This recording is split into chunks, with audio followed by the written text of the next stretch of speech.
very good, because the other thing that I wanted to ask you is how, because you can help people because you went through it. I know I have much more mission now to use my system, and even so I developed it before this happened, shortly before, but now I have a reason why I'm doing it even more and with more dedication. But I think that's another reason why you are successful, because you went through it. But what do you think was, if you think about your life now, what's the main change in your life now compared to before, when you had this advertising career, which you probably did also to a max, and then eventually collapsed under the load. But what's different now for you? Yeah, I think that well, on an ego level, I was failing in my career. Okay, my career wasn't going anywhere. But on a deeper level, I felt like life was happening on the other side of a glass. Like I'm looking at life through a window, and there's all these people on the other side of the window, and they're all having a wonderful time, and they're all connected and feel wonderful, and I'm just sort of stuck on the other side of this glass. When I was working, I felt like I was kind of fake, like I needed to be something that I'm not, you know, and that my job was to fit in, to find a place to fit in this world, you know. And after, it wasn't really like that. It took a while to integrate and to find my place, and I never really found my place until I came to Brazil, honestly. I never felt really comfortable until I came to Brazil. What's your different here in Brazil? I could just be who I am, you know. I just feel very much like this is I feel like this is my world, this is where I live, and, you know, welcome into my life. You know, I'm not here trying to, oh, Kieran's coming over, and he's this guy from Europe, and I need to be very... I'm Brazilian. Sorry, I'm Brazilian. You look here in the flag on my shirt. I need to look smart, you know, and I need to make sure he gets this side, you know, because this side's not good.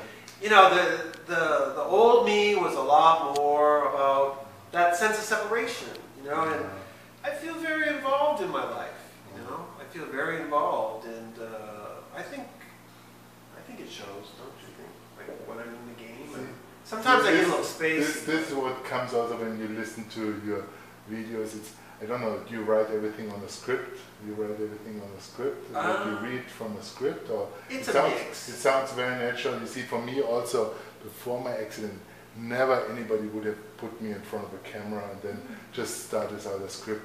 I mean, I was trained as a physicist, so everything had to be planned, and everything had to have a schedule and a plan and a format and a formalism and a protocol. And this is all things that I'm just now, it's on the other side of my world now. So I'm just doing things out of the moment. And then when people ask me, oh, what's the protocol for using this machine? I say, you have to ask this somebody else. I'm not into this anymore. You see, and basically this is also, of course, I think what connects us, that this is something you don't really know what has changed. When I was thinking myself, but you know, something major has changed. But what it is, it's not even so clear. Because I think when you're very clear about something, it's really another identification of your ego. It's another set of beliefs in yourself and on who you are. And I think one of the things that I feel for myself, that things become more unclear in a way. See, and it's not such a problem that they are not so clear. Like, I mean, for a German it would be, and a physicist would be very tragic to have not clear outline, clear perspective, and no. And so, I mean, you are here in Brazil, and you say since 3 years, it's not such a full schedule for you in terms of patience, yes? And still you're happy. You know? Yeah. You're happy here. And I know this is the same for me. There's something that there's a lot of pressure has come off, you know, through this experience. Yes? But what is it really? What is it? I'm still asking you, what is there anything in particular that you think has come into your life, rather than before you say there was a distance, there has now come like an integration? That's one of the main characters of what you feel now is different now. Yeah, I just feel like I'm coming from a deeper, more sincere place. And you feel also you have a purpose now. Yeah. There's a purpose. Yes. Yeah, I'm living my life. Yes. I'm not living the life my parents planned for me, or the life that maybe my school teachers or television was telling me to live. And it's been a big surprise. I never expected to be in Brazil, but I started out living in Canada. I was Roman Catholic. My first university courses were business, right? And then all of a sudden, I'm in Brazil. I don't really have a religion, and I'm an English teacher studying transpersonal psychology almost all the time, and making these YouTube videos all the time. And we don't know how to, every month we go by and go, are we ever going to make any money at this? And yeah, and I'll say, some years, I don't think we ever get out of the ego struggle entirely. I think that it just gets, the ego gets, you get a little more space to work with, but then you get bigger challenges that come. Exactly, that's what I feel also. It's like, it's not the idea of the Indian guru's bliss and enlightenment means or like the misinterpretation of Buddha that once you've gone through it, you have only bliss and everything is easy. If you look at the life of Buddha, after he was what they call enlightened, actually his life became much more difficult, yes, and eventually he died of food poisoning, and there's a lot of problems in his mind, so it's not getting easier. See, this is, but yeah. Something is very interesting. It's actually getting in a way more difficult, but there is something that's the core, the seed, I think, that is planted with these experiences. This is the seed that you feel it will never leave you again. It's that feeling of purpose. Yeah, and a greater sense of aliveness. Feeling like before, compared to now, I feel like, well, before I was sort of dead, and now I'm alive. That never left after the hospitalization, because I felt, the reason I thought I was dead was because I felt so alive that I must be dead, because I never felt this way before, you see. So I had this sensory thing happening, and all of a sudden I thought, well, I must have died. And that never really left. I always carried that, my shoulders have just sort of opened up a little bit from then. But at the same time, 2009, 2010 were difficult because we didn't see clients coming, we didn't see a way to monetize our work. I was looking for an opportunity and it wasn't showing up. And now we're more in a place where, well, let's just keep doing what we're doing and enjoy our lives, and I can live with that in a better way. I can live with just keep at it, and it's okay. We were talking about that today, right? Yeah, and I think the idea it's pretty much like bringing this discussion out there, letting people know, like people like you, and I think Sean is doing a great work with that, with the videos. 1 million views and 3,000 subscribers, and I know it's 6,000 subscribers. I was thinking. Sorry, I was thinking this. Easy, Tyler. Come on. So, not that my ego has anything to do with this work, okay? But it's 6,500. Right? So, but I think it's like it's so much the topic of our time, and they say that sometimes in history it's more easy, but then there's less chance for transformation. And now we are in a time of so many polarities that people have these polarities in themselves. Yes? And then when you listen to Indian gurus, they talk about, well, just stop your mind and be blissful and all, like Eckhart Tolle, whom I really admire, but he tells people just be quiet and attentive.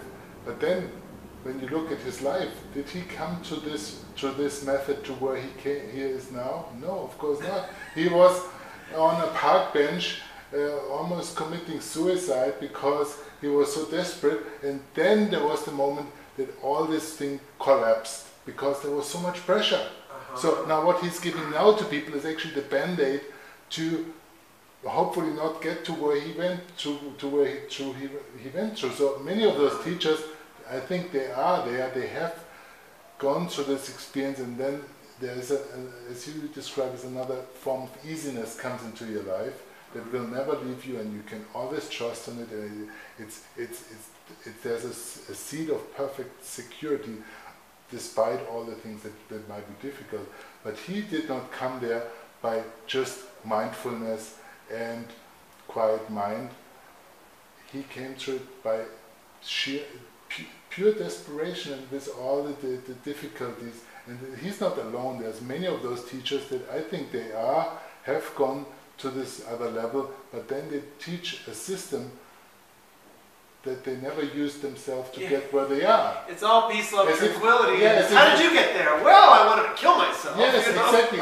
And so they tell them what they enjoy now, and I enjoy this also now, but I know it will not get you there. And Can this I is stop so you for a interesting. second? Sure. One thing that does bother, like I love Eckhart Tolle's stuff, I think his basic philosophy is great, but one of the things that bothers me is in the beginning of his book, he says he went through this profound crisis where for the next 2 years he just sat on park benches, but he doesn't say anything about what he was thinking or what he was experiencing during the crisis. Exactly. And how did his parents feel when he was just sitting on park benches for 2 years? Yeah. You know, wasn't anybody worried he was losing his mind? Like, Osho, you know, as corrupt as he was in the end, I think, but Osho at least comes clean in this autobiography of his. I think it's an unauthorized autobiography, but Osho says he was nuts for a year. A full year, he was just, you know, he lost his marbles, you know, and then he came back, and he never talked about it for many years afterwards, But he created this kind of a situation of being nuts for most of his students. Yes, So he was kind of more realistic and more living his own experiences. But if you look at Eckhart Tolle videos, everybody sits there in perfect calmness and perfect alignment and then he starts a bell, bing, and after this bell, all your thoughts are gone. The pain body is far away, and then now what? Yeah. So it's a band-aid, yes, but I mean, it's just those people. They are real, but they just have forgotten how they got there because they're in a different tranquility, and I think if you teach this, then they get there. No, but they don't get there. No? And if I could say, did you want to add something? No? You're okay. You know, I was looking at your shirt, and you've got this Hindu. It's Hinduism, right? The snakes come up for the Kundalini, right? This is actually Egyptian. Kadotseo sign. It's the original sign from which the two polarities. It's actually about the two polarities. This sign is about. I got this logo basically also somehow given to me, and one of the things is the two serpents which represent polarity, just like the cross or the Star of David, the two triangles, one up and one down, and this is about polarity. All the spiritual systems, their symbol is polarity. Yin and Yang, of course, has the polarity. The Star of David has it. The Islam has it with the sun and the moon. It's always about polarity that gets you where you are meant to go. It's about polarity. That's I love why this thing is so matching. This bipolar. So this is really the good thing. And modern medicine has the esculap. They just left one out. Okay. See, they're all about having only one polarity. Yes. 1, 2. Because I had seen this sign also associated with Kundalini, and that's kind of what I wanted to talk to you about a little bit. Well, it's maybe connected, you see. But one other thing which I want to tell you, this is another very strange thing here. This key I selected 7 years ago from a Google search for pictures on keys, yes? Okay. Because I said we need to find the key for the person. What's the key of his, why he is it. But now I found out, like years later, I selected by pure chance or coincidence, it's one of the keys from the Pope. Oh, okay. See, and by chance tomorrow the new Pope is being Right. elected. But you know, this brought me now in connection with the Catholic Church. They made me a Marquis and a Baron and the Grand Master of the Medical Order. So, but 7 years ago I was Protestant. I was not nothing actually. I had no idea about the church or anything. But this came also, and then the other thing is about the hologram, about the totality. But you want to say something about Kundalini? Well, just that, you know, we talked about having this one experience that changed our life and all that stuff, but at the same time, I just wanted to add that in the end of 2008, I had what was closer to a more classic Kundalini awakening experience, where even more stuff started to come up, you know, like more traumas start to come up, more events, and for the next 6 months, I didn't need any psychiatrist or anything, but I was emotionally strange for the next 6 months. And it took a while to adjust to that too. So you can have like an experience, but you know there can be other things too. There's other levels of healing. There's broadening the ego. There's, you know, you come more and I think coming more and more into balance. And I don't know if that process ever completely ends while we're alive. I just don't know if it can. You know. No, I don't think it's ever stopping, or at least for me has not stopped. But one thing which has changed from this moment where I came out of coma, there was a certainty there and a sense of purpose. You see, and what is purpose? What is purpose is really, it's not a word for God. You see, because people who commit suicide, the one thing they are missing is a sense of purpose.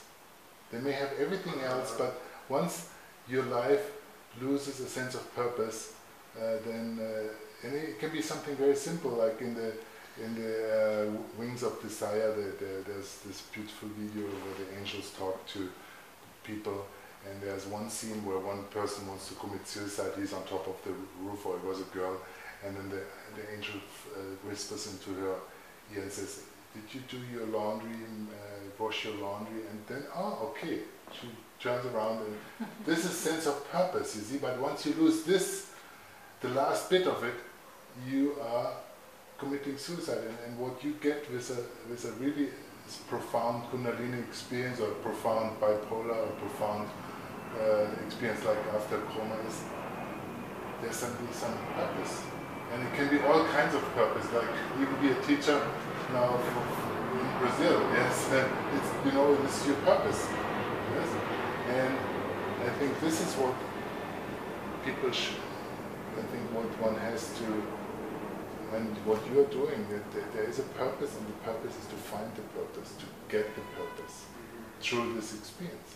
And it's nice to have a feeling of purpose, because I think for the first 40 years of my life, I really didn't have it. I mean, I was kind of looking here, looking there, going to Peru and things like that, but it was only with this work of bipolar disorder, then it was like, this is it. Yeah, this is what we've been looking for. That's what all people are doing when they do drugs, when they go to all kind of travels in faraway countries, or do all kind of different careers. They look for a purpose, yes. But I think let's have now some lunch, dinner. Shanta. Okay.